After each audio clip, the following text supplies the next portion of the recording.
أعوذ بالله من الشيطان اللعين الرجيم بسم الله الرحمن الرحيم الحمد لله الملك الحق المبين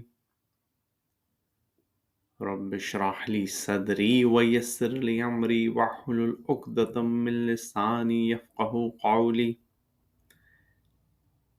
إياك نعبد وإياك نستعين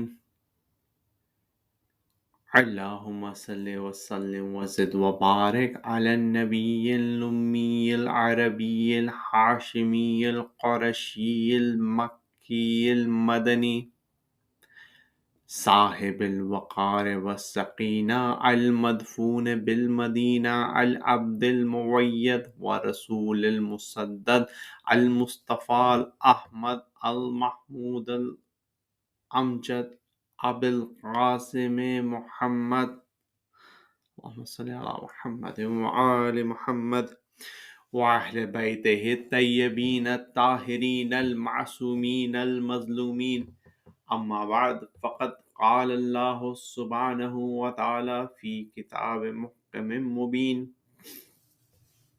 بسم الله الرحمن الرحيم ولو أن أهل القرى آمنوا واتقوا لفتحنا عليهم بركات من السماء والأرض ولكن كذبوا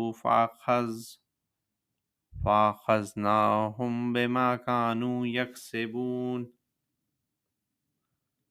صلوات اللهم صل على محمد وآل محمد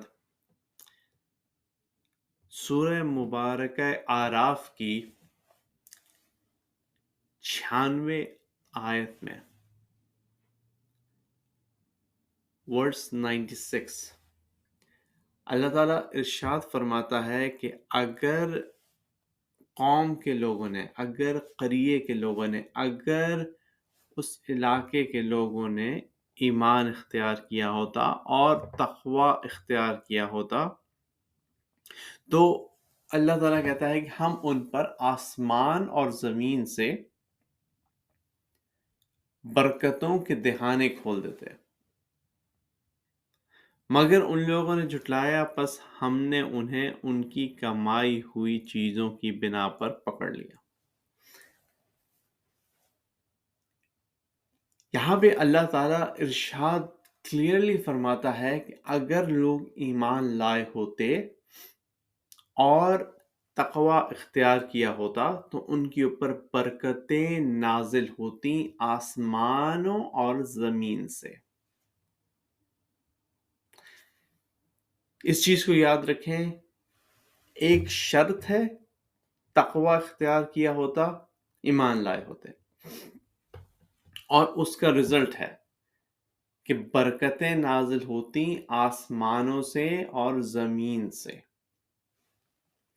اب اسی طرح کی آیت سورہ الحدید میں ہے۔ اللہ تعالیٰ ارشاد فرماتا ہے سورہ حدید آیت نمبر 57 سورہ 28 ورس۔ اللہ تعالیٰ ارشاد فرماتا ہے کہ اے ایمان والو، اللہ سے ڈرو اور اس کے رسول پر ایمان لاؤ۔ دو شرط، پہلے کیا شرائط تھی؟ ایمان اور تقوی۔ رزلٹ کیا تھا؟ برکتیں آسمان اور زمین سے۔ سورہ حدید ورس 28 کیا شرائط ہے؟ کیا اللہ تعالیٰ نے کہا اے ایمان والو اللہ سے ڈرو، یعنی تقوی اختیار کرو، اور اس کے رسول پر ایمان لاؤ۔ اگین تقوی اور ایمان، تو رزلٹ کیا ہوگا؟ وہ تمہیں اپنی رحمت کا دگنا حصہ دے گا۔ وہاں پہ کیا بات تھی؟ آسمانوں اور زمین سے برکتیں نازل ہوں گی۔ یہاں پہ ہے رحمت کا دگنا حصہ دے گا، پلس اور کیا چیزیں اللہ تعالیٰ دے گا؟ وہ آگے اللہ تعالیٰ ارشاد فرماتا ہے اور تمہیں ایک روشنی دے گا، ایک روشنی دے گا جس میں تم چلو گے۔ یہ روشنی انسان کو ہدایت کی طرف لے کے جائے گی، گمراہی سے دور لے کے جائے گی۔ اللہ تعالیٰ سورہ بقرہ میں آیت الکرسی میں ارشاد فرماتا ہے، بسم اللہ الرحمن الرحیم، پوری آیت الکرسی کے بعد بسم اللہ الرحمن الرحیم، اللہ لا الہ الا هو الحی القیوم لا تأخذه سنة ولا نوم له ما في السماوات وما في الارض من ذا الذی یشفع عنده الا بإذنه یعلم ما بین ایدیہم وما خلفہم ولا یؤتون بشیء من علمہ الا بما شاء۔ اس کے بعد فرماتا ہے الا بما شاء وسع کرسی السماوات والارض ولا یؤوده حفظهما وهو العلی العظیم۔ لا اکراہ فی الدین قد تبین الرشد من الغی فمن یکفر بالطاغوت ویؤمن باللہ فقد استمسک بالعروۃ الوثقی لا انفصام لها واللہ السمیع العلیم۔ اللہ ولی الذین آمنوا یخرجوہم من الظلمات الی النور والذین کفروا اولیاءہم یخرجونہم من النور الی الظلمات اولئک اصحاب النار هم فیہا خالدون۔ یعنی اللہ تعالیٰ اندھیروں سے نکال کر، اللہ تعالیٰ ولی ہے اور اللہ تعالیٰ اندھیروں سے نکال کے روشنی کی طرف لے کے جاتا ہے۔ سورہ حدید کی 28ویں آیت میں اللہ تعالیٰ کہتا ہے کہ اے ایمان والو، ایمان اختیار کرو رسول اللہ کے اوپر اور تقوی اختیار کرو، اللہ تعالیٰ تمہیں دگنی رحمت دے گا اور تمہیں ایک روشنی دے گا جس میں تم چلو گے، اور وہ تمہارے گناہ معاف کر دے گا، اور اللہ بہت بخشنے والا، بہت مہربان ہے۔ یہاں پہ سورہ انفال کی جو آیت ہے جس میں اللہ تعالیٰ نے بتایا ہے کہ تقوی کے فائدے کیا ہیں، اس کو اگر ہم کنیکٹ کریں تو تقوی کے 3 فائدے اللہ تعالیٰ نے سورہ انفال میں بتائے۔ ایک یہ کہ فرقان عطا ہوگا، وہ فرقان آپ کو حق و باطل میں فرق کرنا سکھاتا ہے۔ دوسرا یہ کہ گناہ معاف ہو جائیں گے۔ تیسرا یہ کہ فضل ملے گا اللہ تعالیٰ کا۔ یہاں پہ 3 بینیفٹس بتائے۔ سورہ حدیث کی 28ویں آیت میں بھی 3 بینیفٹس بتائے۔ ایک یہ کہ تمہارے اوپر رحمتیں زیادہ ہو جائیں گی، اللہ تعالیٰ دوسری طرف کہتا ہے فضل ملے گا، یہاں میں دگنی رحمتیں ملیں گی۔ پھر فرمایا تمہیں روشنی ملے گی، سورہ الانفال میں کہا تمہیں فرقان ملے گا جس سے تم حق اور باطل میں فرق کر سکو گے، اور دونوں جگہ پہ فرمایا کہ تمہارے گناہ معاف کر دے گا۔ یہاں پہ تفاسیر میں ہے کہ 5ویں امام نے ارشاد فرمایا کہ اگر تم تقوی اختیار کرو، ایمان لے کے آؤ گے، تو اس کے بعد جو 2 نعمتیں، 2 احسان، 2 رحمتیں ملیں گی، وہ ہیں امام حسن اور امام حسین علیہ السلام، اور جو روشنی ملے گی اس سے مراد امام علی علیہ السلام ہے، کیونکہ امام علی علیہ السلام ہی وہ ہیں جنہیں رسول اللہ نے کہا کہ صراط مستقیم ہے، انہی کی پیچھے صراط مستقیم پہ چلنا ہے، انہی کو فالو کرو گے تو حق اور باطل میں فرق پتہ چلے گا، انہی کے ذریعے انسان کو ہدایت ملتی ہے۔ تو ہدایت امام علی علیہ السلام تک پہنچنا اور انہیں فالو کرنا ہے، اور اس کی شرائط میں سے ایک شرط تقوی اور ایمان ہے، اور اسی لیے امام علی علیہ السلام امیر المومنین ہے اور امام المتقین ہے۔ وہ لوگ جو متقی ہیں ان کے امام ہیں، اور وہ لوگ جو ایمان لائے ہیں ان کے امیر ہیں۔ صلوات پڑھ دیجیے محمد وآل محمد۔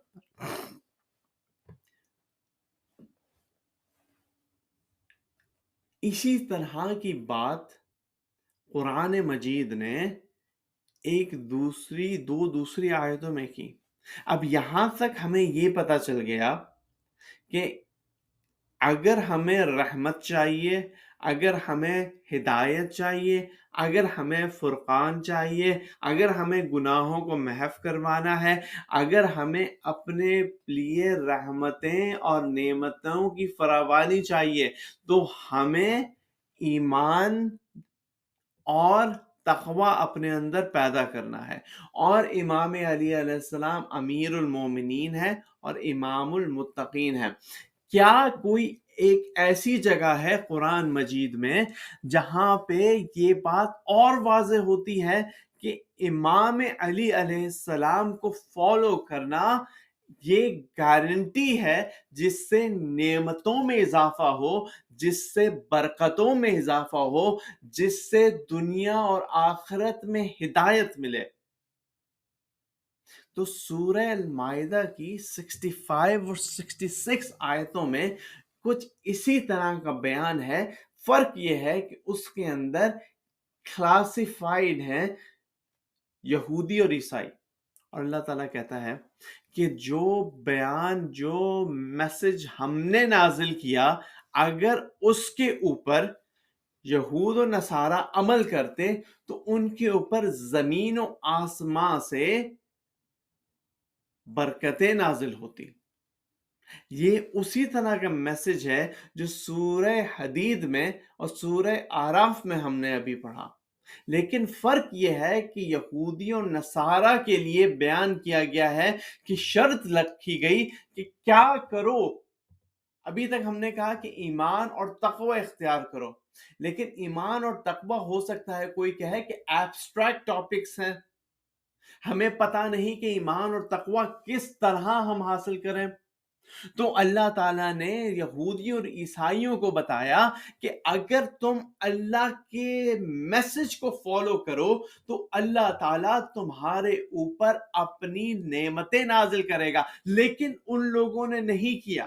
یہ بھی کلاسیفائی کر دیا، ان لوگوں نے نہیں کیا، ان لوگوں کی کتابیں بدل دی گئیں، ان کے تمام مسائل ہوئے، لیکن وہاں پہ مسلمانوں کا ذکر نہیں۔ اب چونکہ مسلمانوں کا ذکر نہیں اور اللہ تعالیٰ نے مسلمانوں کو آخری امت بنایا ہے، رسول اللہ کی اس کے بعد کوئی رسول نہیں آئے گا، تو یہ ممکن کیسے ہے کہ تمام لوگوں کا ذکر ہو مگر مسلمانوں کا ذکر نہ ہو؟ یہ کیسے ممکن ہے؟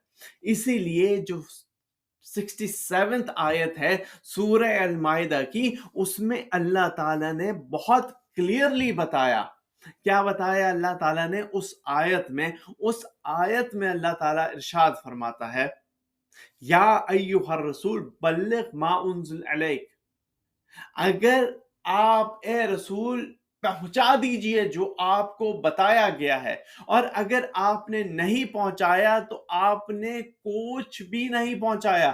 یعنی کہ یہ میسج اتنا امپورٹنٹ ہے کہ اگر یہ میسج نہیں پہنچا تو رسالت کا پیغام نہیں پہنچا۔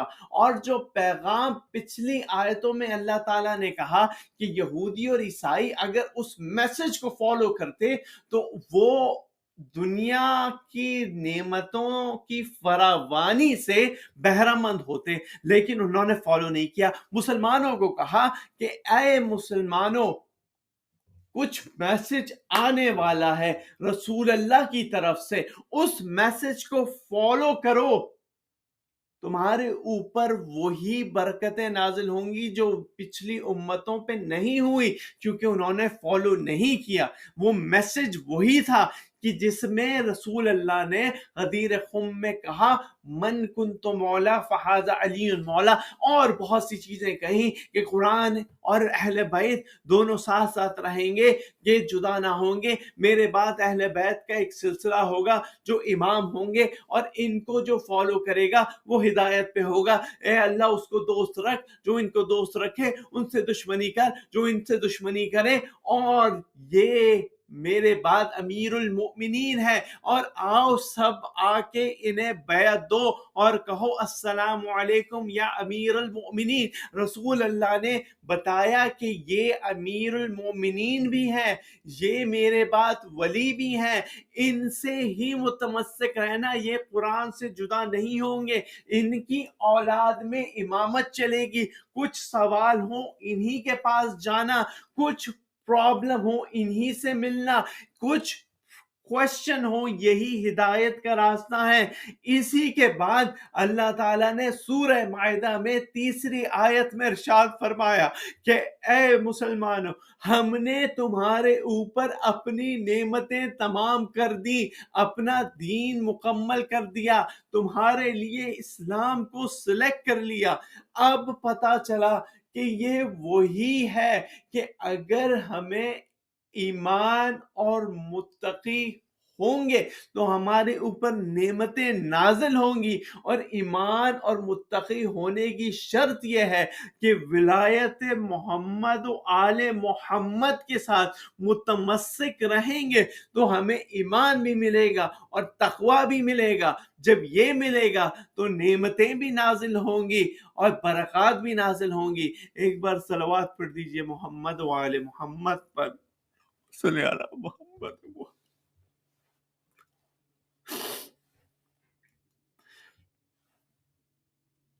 لیکن اس اہل بیت کے ساتھ ان مسلمانوں نے جن کے دل میں ایمان نہیں تھا، ان مسلمانوں نے جن کے دل میں تقوی نہیں تھا، ان مسلمانوں نے جنہوں نے نماز تو پڑھی لیکن اسے قبولیت تک پہنچانے کے لیے تقوی اختیار نہیں کیا، انہوں نے روزہ تو رکھا لیکن اس عمل کی قبولیت کے لیے تقوی اختیار نہیں کیا، ان مسلمانوں نے جنہوں نے حج تو کیا لیکن اس کی قبولیت کے لیے تقوی نہیں تھا۔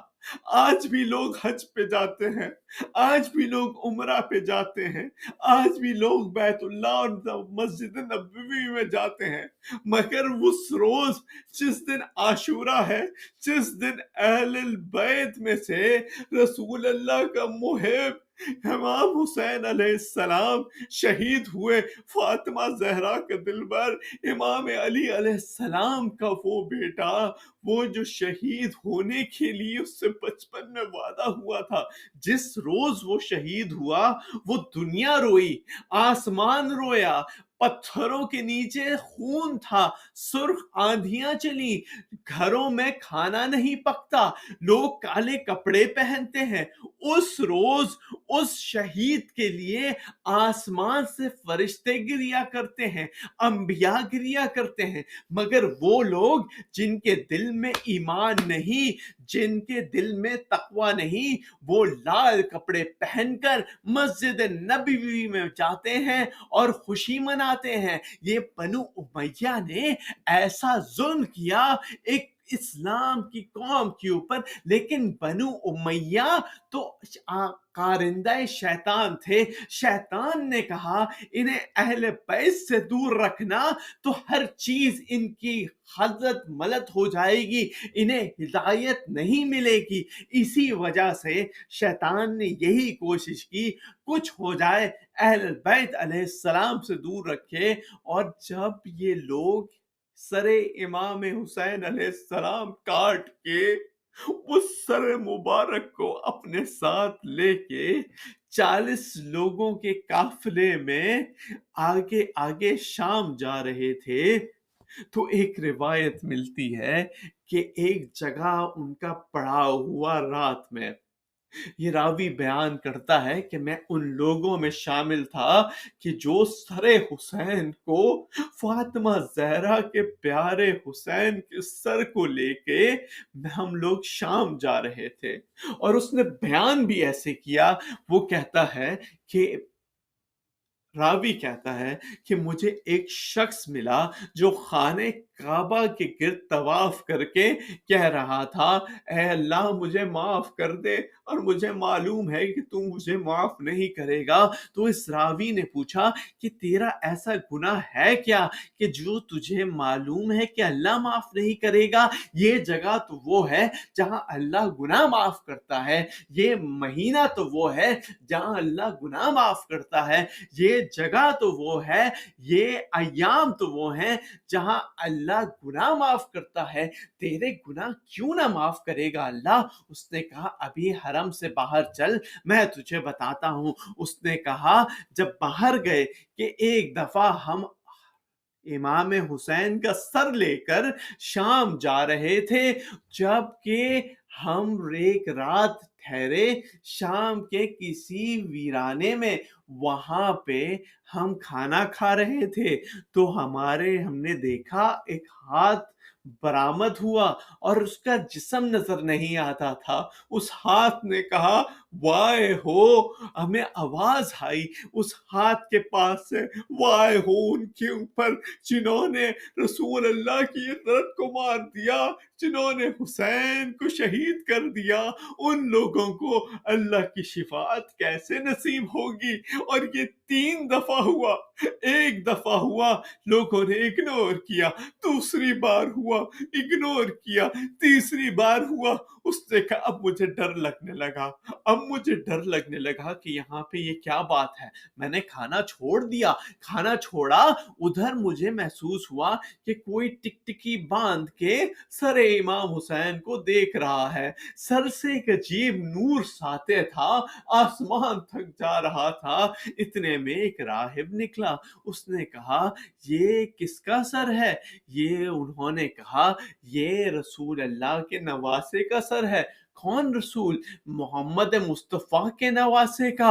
اچھا یہ علی مرتضیٰ کا سر ہے؟ اچھا یہ فاطمہ زہرا کے بیٹے کا سر ہے؟ اچھا یہ علی مرتضیٰ کے بیٹے کا سر ہے؟ اچھا تم لوگوں نے اپنے نبی کے نواسے کو مار دیا، اس کے سر کو لے کے جاتے ہو؟ دیکھو یہ میرے پاس 10,000 درہم ہیں جو مجھے اپنے اجداد سے ملے تھے، یہ تم لے لو اور تم ایسا کرو یہ سر مجھے دے دو، یہ سر مجھے دے دو۔ انہوں نے کہا اچھا، انہوں نے بلوائے، 2 تھیلیاں تھیں، دیکھا گیا واقعی 10,000 درہم ہیں، پیسے لیے اور وہ سر راہب کے حوالے کر دیا۔ راہب نے اس سر کو بہت ہی متبرک طریقے سے ہاتھوں میں اٹھایا، اس کا بوسہ لیا اور پھر اس کے بعد اس کو لے جا کے اپنے جگہ کے اوپر غسل دیا، اسے صاف کیا، خون صاف کیا۔ اب جب اس نے اس سر کو اپنے میز پہ رکھا اور رونا گریا شروع کیا، اتنا گریا کیا اور کہتا ہے اے حسین گواہ رہنا میں نے آپ کے سامنے اسلام قبول کیا۔ یہ حسین وہ ہے، یہ حسین وہ ہے کہ جو مرنے کے بعد اسلام لوگ قبول کرتے ہیں صرف ان کی نور کی وجہ سے، اور مسلمانوں نے انہیں مار ڈالا۔ اس نے گریا شروع کیا اور اتنا گریا کرتا تھا، ہائے حسین، واہ مصطفیٰ، واہ فاطمہ۔ لوگوں نے آواز سنی اس کے گریے کی جو گھر سے آ رہی تھی، وہ گھر میں آئے اور کہا سر ہمیں واپس دے۔ اس نے کہا اچھا سر لے جاؤ، لیکن ایک میری خواہش ہے کہ تم اس سر کو عزت کے ساتھ رکھنا، تمہیں نہیں پتا یہ کس کا سر ہے، تمہیں نہیں معلوم یہ کس کا سر ہے، اسے عزت کے ساتھ ایک صندوق میں رکھنا۔ انہوں نے کہا ٹھیک ہے، لیکن وہ آگے گئے، سر کو واپس نوک نیزہ پہ چڑھایا اور وہیں سے آگے چلتے جاتے تھے۔ کچھ دیر کے بعد انہوں نے دیکھا کہ جو سکے ملے تھے وہ سردار نے منگائے کہ سکے لیے جائیں اور کچھ سے خرچ کیا جائے، تو ان سکوں کو دیکھا تو وہ ریت کا ڈھیر بن چکے تھے، اور وہاں پہ ایک آیت ایک سکے کے پیچھے لکھی تھی سیعلم الذین ظلموا ای منقلب ینقلبون۔ ظالموں کو یاد ہونا چاہیے وہ اللہ سے بچ نہیں سکتے اور اللہ ان کے اعمال کو دیکھ رہا ہے۔ اللہم لعن قتلۃ الحسین و اولادہ، اللہم لعن قتلۃ الحسین و